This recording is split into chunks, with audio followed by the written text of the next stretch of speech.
Selamat pagi anak-anak. Wah, kayaknya masih pada ngantuk nih. Ayo, berarti kita harus apa? Benar, tepuk semangat dulu. Oke, tepuk semangat yang udah biasanya ibu lakukan dengan kalian. Oke, kita mulai ya. Tepuk semangat. Semangat pagi. Oke, udah pada semangat belum? Udah ya, udah pada semangat. Oke, oke, karena sudah pada semangat, berarti sudah siap untuk memulai pembelajaran pada hari ini. Sebelum kita memulai pembelajaran, mari kita berdoa terlebih dahulu. Kali ini, ibu yang akan memimpin doa. Baik, siap anak-anak? Sikap tenangnya? Baik, terima kasih. Silahkan berdoa menurut kepercayaan masing-masing. Berdoa dimulai. Berdoa selesai. Baik, oke, anak-anak silahkan kembali duduk. Oke, kembali lagi kita di pembelajaran ilmu pengetahuan alam dan sosial bersama siapa? Benar sekali, bersama Bu Clara. Oke, anak-anak, hari ini kita akan mempelajari bab 4. Nah, ada yang tahu nggak ya, bab 4 itu emang ngebahas tentang apa sih? Coba angkat tangan yang tahu. Oke, Cindy, silahkan menjawab. Iya, benar sekali. Pada bab 4 ini kita akan membahas tentang Indonesia dan masyarakat dunia. Wow, menarik banget ya sepertinya. Oleh karena itu, sekarang kita akan memulai pembelajaran bersama-sama ya. Kembali lagi Ibu ingatkan, kita memiliki class rules atau aturan kelas yang harus diikuti dan harus dilakukan oleh semua anggota yang ada di kelas. Nah, yang pertama adalah harus mendengarkan ketika teman atau guru sedang berbicara. Lalu yang kedua ada angkat tangan jika ingin menjawab ataupun bertanya. Yang ketiga yaitu hokus pokus, everybody focus. Oke, ketika ibu mengatakan hokus pokus, anak-anak harus mengatakan everybody focus. Artinya kalian semua harus memperhatikan ibu yang ada di depan. Nah, dan yang terakhir harus saling menghargai dan bekerja sama selama pembelajaran. Ibu ingin memulai pembelajaran kali ini dengan sebuah pertanyaan untuk anak-anak semua. Menurut anak-anak, apa yang terlintas dalam pikiran kalian ketika mendengar kata manusia? Ada yang mau coba menjawab? Oke, silakan Juan, jawab duluan. Oke, benar sekali. Hebat Juan, terima kasih. Nah, apa yang sudah dikatakan Juan tadi benar sekali anak-anak. Manusia adalah makhluk sosial. Benar sekali. Apa sih arti dari makhluk sosial? Makhluk sosial berarti kita sebagai manusia hidup berdampingan satu sama lain. Di sini, di kelas ini, kita hidup berdampingan untuk apa? Apa yang kita lakukan sih untuk saling bersosial ini? Melakukan hal-hal sosial, apa yang kita lakukan? Ada yang mau coba jawab?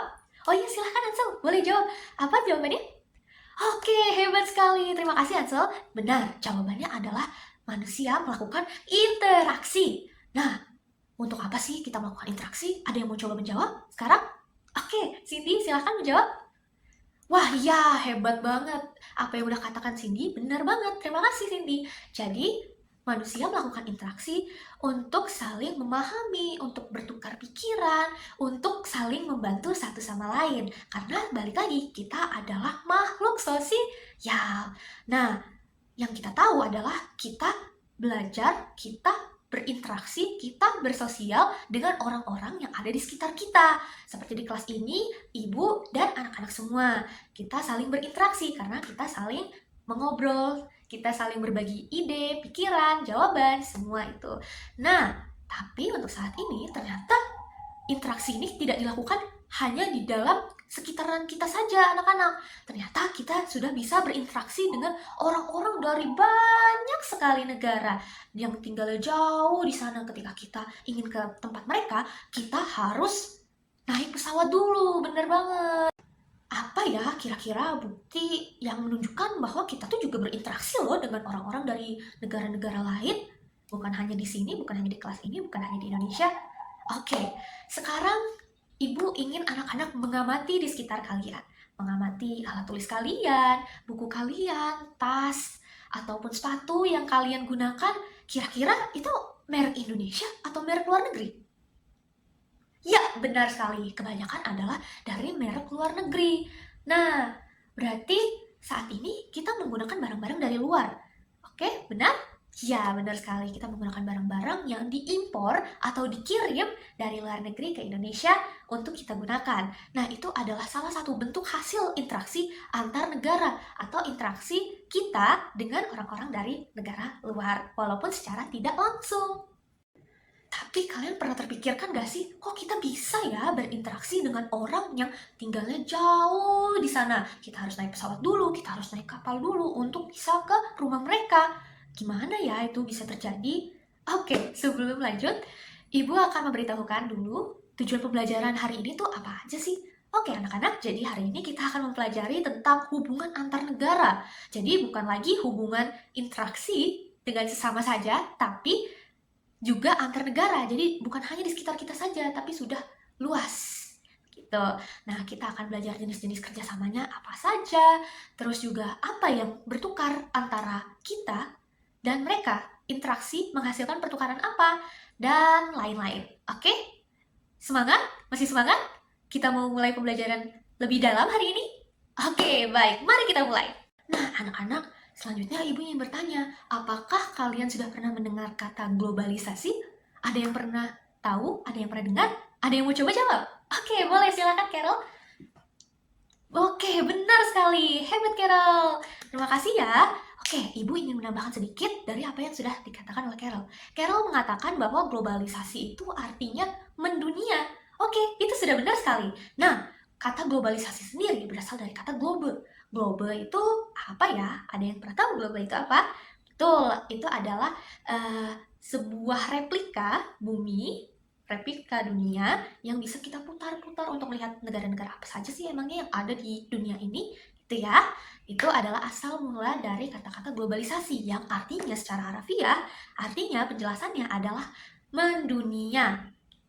Penjelasan lebih lanjut dari globalisasi yang artinya mendunia sendiri adalah globalisasi merupakan sebuah proses ketika dunia semakin terhubung tanpa adanya batas-batas wilayah atau batas-batas tertentu. Jadi kita lebih mudah untuk berinteraksi antar negara tanpa adanya halangan. Nah, jika kita melihat zaman dahulu, kita termasuk sulit untuk berinteraksi atau berkomunikasi dengan orang yang wilayahnya jauh. Contohnya karena saat itu masih menggunakan surat menyurat, terkadang surat itu datangnya sangat lama, ditambah juga terkadang bahkan bisa jadi tidak sampai suratnya. Nah, seiring berkembangnya zaman seperti saat ini, kita sudah memiliki teknologi dan juga internet. Kita dapat dengan mudah mengakses internet lewat handphone kita, lewat laptop, lewat komputer, semua terasa mudah. Itulah yang menyebabkan, yang membuat sekarang kita berada di era globalisasi, di mana sudah tidak ada lagi batas-batas yang ada di dunia. Dengan interaksi antar negara yang telah kita lakukan di era globalisasi ini, kita dapat dengan mudahnya saling berbagi ide, pemikiran, ilmu, pengalaman, bahkan inovasi-inovasi terbaru dengan negara-negara lain. Tujuannya untuk apa? Tentunya tujuannya untuk saling membantu dan saling menguntungkan satu sama lain.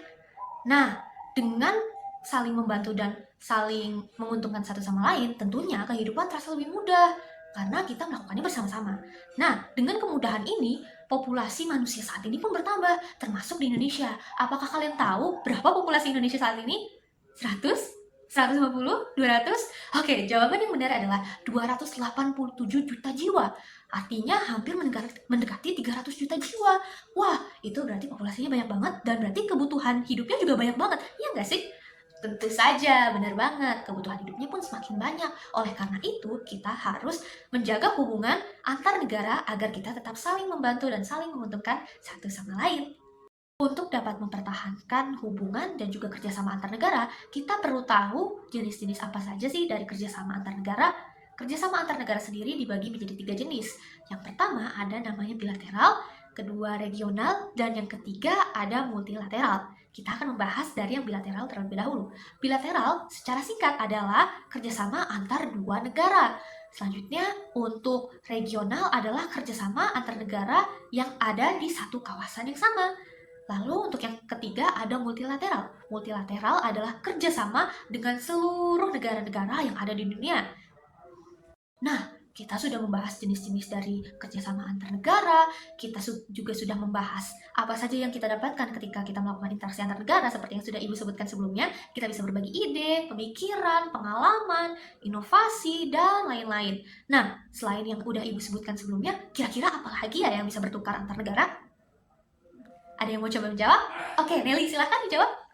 Betul sekali, hebat sekali Nelly bisa menebak. Oke, jadi selain yang sudah Ibu sebutkan sebelumnya, pertukaran budaya pun bisa terjadi antar negara karena kita saling berinteraksi. Bisa kita lihat dari mana? Kita sekarang mendengar lagu-lagu barat, kita mendengar lagu K-pop. Nah, itu termasuk pertukaran budaya antar negara. Budaya sendiri dibagi menjadi dua anak-anak. Yang pertama adalah budaya benda dan yang kedua adalah budaya tak benda. Nah, budaya benda sendiri memiliki definisi budaya yang berbentuk fisik, dapat disentuh dan dapat juga dipindahkan. Nah, kalau untuk budaya tak benda sendiri adalah budaya yang tidak berwujud fisik, merupakan praktik, merupakan ekspresi dan juga pengetahuan. Walaupun pertukaran budaya sudah terjadi, kita harus tetap bisa mempertahankan budaya kita sendiri. Alasannya kenapa? Karena budaya yang ada pada kita adalah budaya yang lahir dari tanah kita, dari masyarakat kita, dari pengetahuan dan ide-ide yang sudah tertanam sejak dahulu. Oleh karena itu, berarti apa yang kita miliki saat ini, budaya yang kita miliki saat ini, merupakan sesuatu yang penting dalam kehidupan kita agar kita tetap mengetahui identitas diri kita sebagai bangsa Indonesia dan dapat tetap menjaga toleransi antar sesama karena toleransi antar sesama juga merupakan nilai-nilai moral dari bangsa Indonesia dan budaya dari kita sendiri. Oke anak-anak, selanjutnya kita akan melakukan aktivitas dalam bentuk kelompok. Sekarang anak-anak kan sudah duduk di dalam kelompok masing-masing ya. Nah, di meja kalian sudah Ibu siapkan sebuah papan untuk pembelajaran kali ini. Aktivitas kali ini akan dalam bentuk kelompok dan kalian bisa berdiskusi bersama-sama. Nah, papan yang sudah Ibu siapkan adalah ini.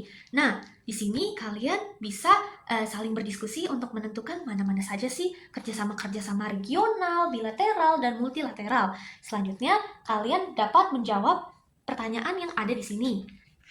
Tulisannya atau jawabannya bisa ditaruh di sini. Jangan lupa menulis nama kelompok dan juga nama kalian satu persatu. Selanjutnya di bagian bawah, kalian juga akan mengerjakan aktivitas menentukan budaya benda dan budaya tak benda, juga budaya Indonesia dan budaya luar agar kita semakin mengetahui, agar kalian semakin mengetahui apa saja sih budaya kita dan apa saja budaya luar. Seperti itu.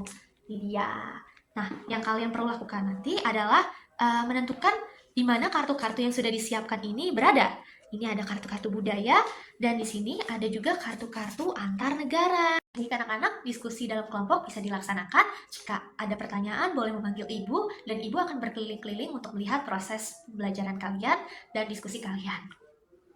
Silahkan dimulai. Selamat mengerjakan. Oke anak-anak, terima kasih atas kerjasamanya karena kalian telah melakukan aktivitas berkelompok dengan sangat baik dan lancar. Nah, selanjutnya terakhir adalah pengerjaan LKPD untuk mengetahui pemahaman kalian yang lebih dalam. Nah, LKPD ini juga diisi berkelompok, oleh karena itu jangan lupa untuk menulis nama kelompok dan juga nama anggota. Oke baik, waktu habis. Terima kasih anak-anak telah mengisi LKPD-nya dengan baik. Nah, LKPD-nya boleh dikumpulkan ke Ibu ya. Oke, akhirnya pembelajaran pagi hari ini sudah selesai. Wah, ternyata pelajaran kali ini banyak sekali ya yang kita pelajari. Ternyata interaksi itu sangat penting ya, bukan hanya dengan orang sekitar kita, tapi juga antar negara. Nah, selain itu juga ada yang namanya globalisasi ternyata, di mana kita sudah tidak ada batas-batas untuk berinteraksi dengan orang-orang dari negara yang lain. Selanjutnya juga kita bisa bertukar budaya dengan sesama antar negara, begitu ya. Dan kita tetap harus mempertahankan budaya kita. Oke, sekali lagi terima kasih banyak anak-anak atas pembelajaran kali ini. Terima kasih sudah aktif dalam pembelajaran dan semoga pembelajaran kali ini dapat membantu kalian dan dapat berguna untuk kedepannya. Terima kasih.